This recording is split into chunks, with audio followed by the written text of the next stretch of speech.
Ini konsep kaedah kapik. Guna brebik 5mm. Bukan dipanggil macam Every 4 inches center to center. Dia buat mesin juga ni. Bagi saya sebab apa saya tarik dulu? 30 degree slope. 4 inci tapi sini dekat. 6 syarikat. Wajibkan tarik dulu sebab apa? Tinggi. Kita tahu. Tinggi Cari bala. 4. Sebab nanti Orang bila yang dia tak tahu naik, dia akan naik macam ni. Ya, tapi tepi. Itu je. Tapi ini supaya kita senang nak cuci nanti. Kalau terlalu rapat sejuk bercantum. Bila bercantum nanti dia ada banyak perebutan dekat situ. Jadi kalau you buat jarak macam ni, Dia tak pakai nuklear pun. ada pembahagiannya. Sebab pembentukan dia nanti dia akan panjang macam tu. Bukan balak solid. Ini kerana kulak ni. Ya? Kerana kulak. Jadi teras. Ulat. Itu sebab ulat. Kulak. Ada wadah kulak ulat.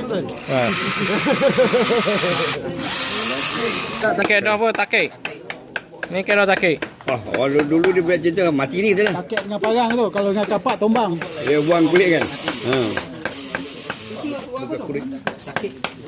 Takik. Otang sikit malah Keluar. Itu Dia boleh dengar tu. ini apa? Oh. Inilah kita nak buat tu. Ini sapu. Ni kaedah apa? Takik, sapu. Lepas sana terkira kita buat itulah. Habis pokok gaul saya mati. Bang ni ada harga ke? Ada boleh buat ni apa ni. Buku kertas lah. Ha?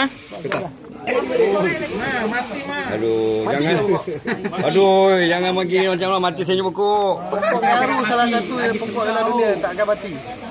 Tandan mati tak? Ha, dengar tu. Patah pun kita boleh cantum balik. Oh.